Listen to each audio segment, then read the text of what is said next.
അടുത്തത് നമുക്ക് വേണ്ടത് എൻവിറോൺമെൻ്റൽ സോഷ്യൽ ഗവേണൻസ് എന്നുള്ള ESG ആസ്പദമാക്കി പ്രവർത്തിക്കാൻ കമ്പനികൾക്ക് സഹായിക്കാൻ പറ്റിയ കൺസൾട്ടൻസാണ് നമുക്ക് ആവശ്യം. കാരണം നമ്മുടെ ചിന്താഗതിയും ഭൂമിയെ സ്നേഹിക്കുക എന്നുള്ളതാണ്.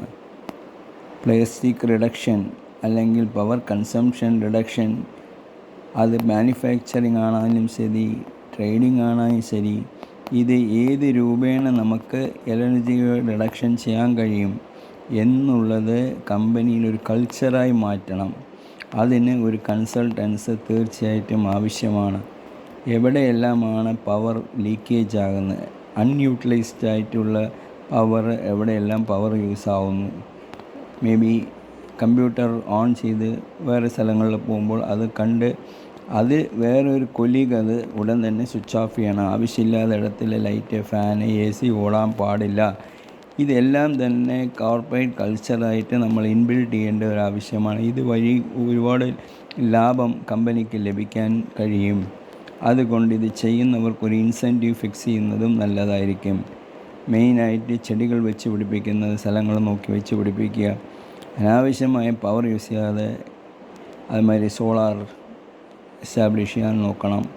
ഇങ്ങനെ ഇതെല്ലാം വന്ന് എൻവിറോൺമെൻ്റൽ സോഷ്യൽ ഗവേണൻസ് കൺസൾട്ടൻസിന് നമ്മളൊക്കെ പറഞ്ഞു തരാൻ പറ്റും. ഏത് രീതിയിലാണ് എവിടെയെല്ലാം പവറിനെ റെഡ്യൂസ് ചെയ്യാൻ പറ്റും.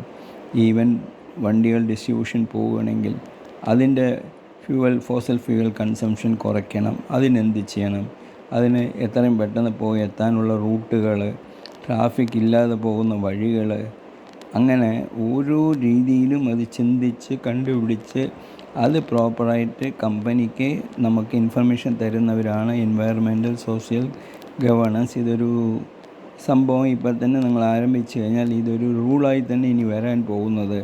കാർബൺ ഡൈ എമിഷനുള്ള പ്രോഡക്റ്റുകൾ ജനങ്ങൾ വാങ്ങിക്കാൻ പോലും താല്പര്യം കാണിക്കില്ല കുറച്ച് കഴിഞ്ഞാൽ.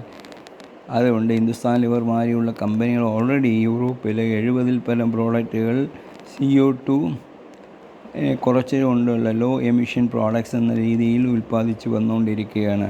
അതുകൊണ്ട് എത്രയും പെട്ടെന്ന് തന്നെ അതും നമ്മളും വന്ന് അത് ഫോളോ ചെയ്ത് എത്രയും പെട്ടെന്ന് ഈ ലോ എമിഷൻ പ്രോഡക്ട്സ് ആയിട്ട്, ലോ എമിഷൻ സർവീസായിട്ട് നമ്മളത് ഡിക്ലെയർ ചെയ്യാൻ ശ്രമിക്കണം. ഗൂഗിൾമാതിരിയുള്ള സർവേഴ്സ് പോലും അവരും വന്നിട്ട് CO2 എന്നുള്ള രീതിയിലാണ് അവരും വരുന്നത്. സോ എല്ലാവരും ഇതേ ചിന്താഗതിയിലാണ് പ്രവർത്തിച്ചുകൊണ്ടിരിക്കുന്നത്. അതിനൊരു ESG കൺസൾട്ടൻസ് തീർച്ചയായിട്ടും ഫൗണ്ടേഴ്സിന് വളരെ ഹെൽപ്ഫുള്ളായിരിക്കും. അത് തീർച്ചയായിട്ടും കമ്പനിക്കും ലാഭകരമായിരിക്കും. ഇതൊരു കൾച്ചറായിട്ട് തന്നെ ബിൽഡ് ചെയ്യാൻ ശ്രമിക്കണം.